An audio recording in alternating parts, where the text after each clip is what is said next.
Every day, something dramatic happens in the Caribbean that affects our lives. We'll give you the details. We'll give you the facts on Caribbean Perspective with Eddie Frederick. Here's Eddie Frederick. So glad you can join us. High NCDs in the region making COVID worse.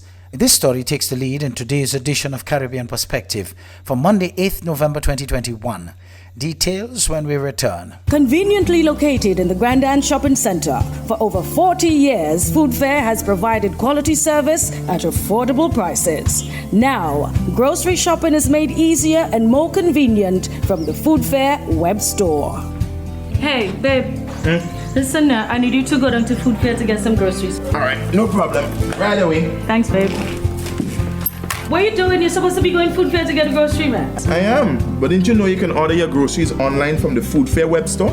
Are you serious? Of course. All you have to do is just to log on to www.foodfair.gd with credit card in hand, and with an order of $100 or more, Food Fair Grand will deliver up to 3 miles away. And you don't even have to worry about your information, you know. Their safety measures are excellent. So hold on. You just order online and Food Fair will deliver to you? Yep. Oh, baby, better hurry up and order, man. I already did. They should be here any minute now. Enjoy easy online shopping anytime from your home or office from the Food Fair web store. Food Fair, where you can fill your baskets without emptying your pockets.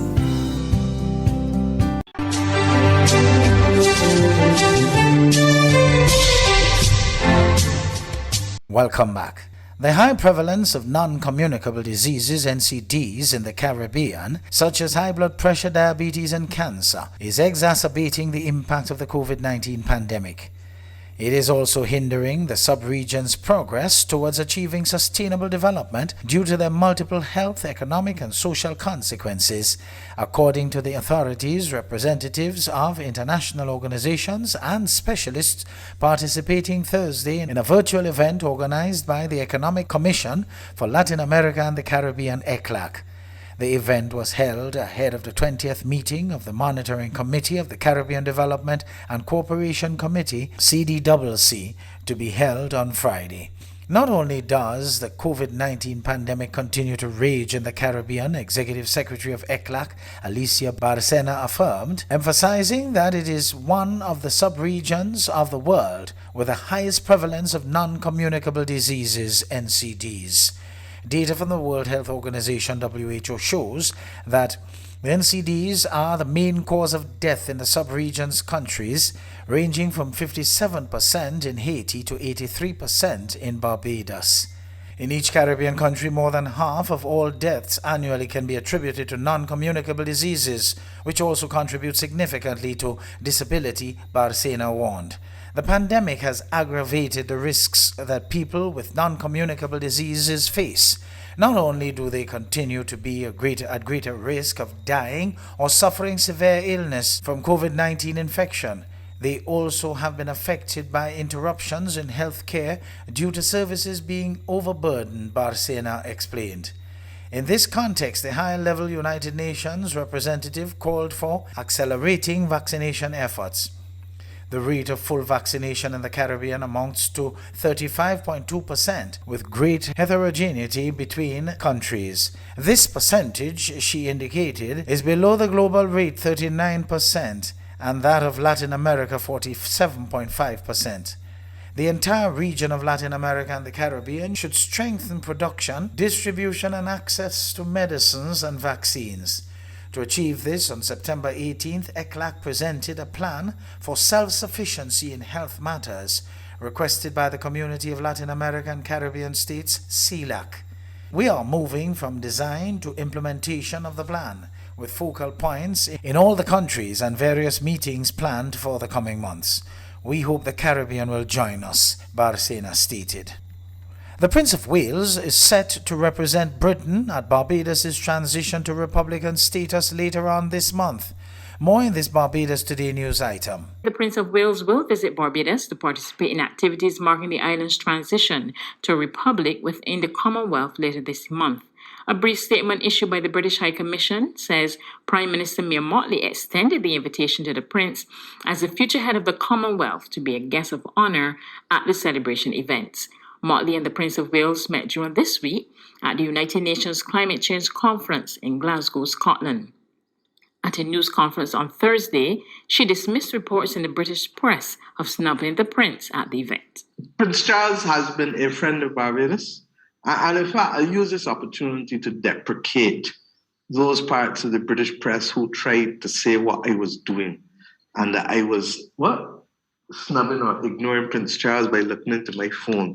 You know what I was writing in my phone? I was writing 2 sentences for my speech so I didn't forget them. You understand? That's all I was doing. But I think that we are in a good place. And let's see how the next few weeks unfold. Did he bring it up? Did he mention it? I don't know who mentioned it. We discussed it. I can't remember who mentioned it, but we're in a good place, believe you me. The hurricane season is now upon us, so we as Caribbean people need to remember to think safety and be prepared. Avoid venturing outside during a storm or hurricane, especially if there are strong winds. Rooftops and other debris are often blown about and can cause great damage.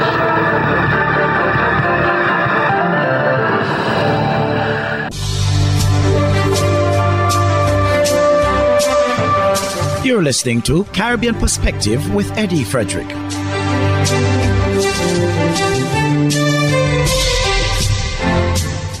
Barbados is set to receive another US $24 million from the IMF, possibly before the end of the year. Following talks this week and the 6th review under the US $290 million extended fund facility, the IMF mission and local authorities reached a staff-level agreement, which is subject to the Executive Board's approval next month. The IMF said the Barbados economy is projected to grow by 2% this year, down from a predicted 3%.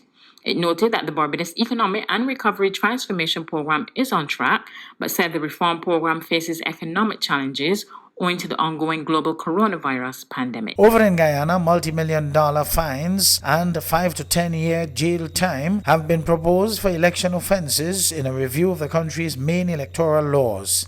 Details in this Newsroom Guyana report. Some of the key amendments are, number 1, a presiding officer, that is the person who manages the voting and counting process at the polling place, to be charged and liable on summary conviction to a fine of $5 million and to imprisonment for 10 years if he or she fails to provide materials to agents of political parties.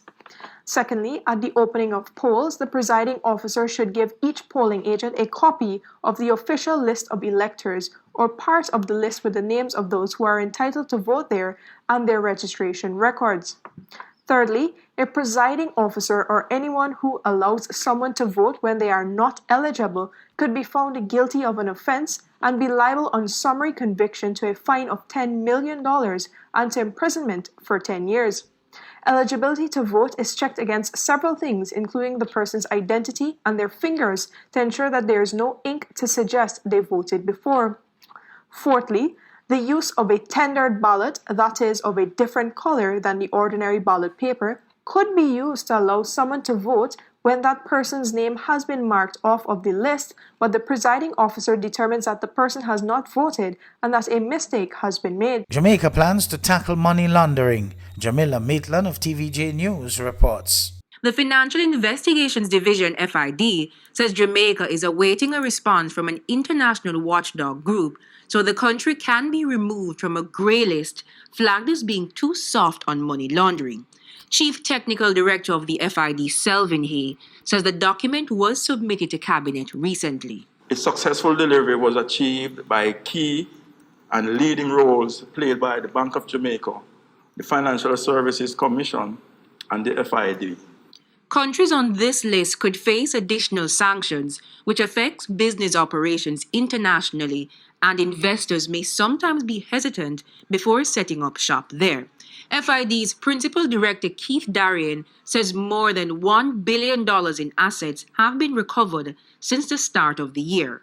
The division concluded investigations into 17 asset recovery matters involving criminal benefits or assets with accumulated value of 1.185 billion Jamaican dollars and just over US 182,000. This compares with 13 cases that were completed in 2020 with criminal assets or benefits amounting to 300 billion and US 1.54 million. The FID says real estate, car marts, bank accounts, and cambios have become the popular vehicles to launder money in Jamaica. 6 financial institutions are being investigated on suspicion that their operations may be used to launder money, but the FID says it has encountered challenges. An asset recovery case takes up to 3 years to be heard in the Supreme Court, 4 to 6 years for money laundering cases to be finalized in the parish court, and about 4 months for restraint orders to be granted, all of which the FID argues is counterproductive. And criminals may have already moved their money by the time the order has been granted. But with the exhaustive time it takes for applications to be heard and other court cases to be finalized, and the FID still the sole body responsible for investigating financial crimes, is Jamaica really serious about anti-money laundering and counter-terrorism financing? And how soon can the country be removed from this grey list deemed as too soft on these crimes? The investigations are just one part of the spectrum in Jamaica's money laundering problem. Issues such as regulating the financial sector and the non-profit sector, new legislation and amending laws governing trusts are required to ensure that the country is in compliance with the international standards. None of these actions have made their way to Parliament this legislative year. And as Jamaica awaits the green light, the country's action may still be in the red. Jamila Maitland, TVJ News. Conveniently located in the Grand Shopping Center, for over 40 years, Food Fair has provided quality service at affordable prices. Now, grocery shopping is made easier and more convenient from the Food Fair web store. Hey, babe. Listen, I need you to go down to Food Fair to get some groceries. All right, no problem. Right away. Thanks, babe. What are you doing? You're supposed to be going Food Fair to get a grocery, man. I am, but didn't you know you can order your groceries online from the Food Fair web store? Are you serious? Of course. All you have to do is just to log on to www.foodfair.gd with credit card in hand, and with an order of $100 or more, Food Fair grants will deliver up to 3 miles away. And you don't even have to worry about your information, you know. Their safety measures are excellent. So hold on.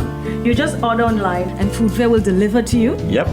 Oh, baby, better hurry up and order, man. I already did. They should be here any minute now. Enjoy easy online shopping anytime from your home or office from the Food Fair web store. Food Fair, where you can fill your baskets without emptying your pockets.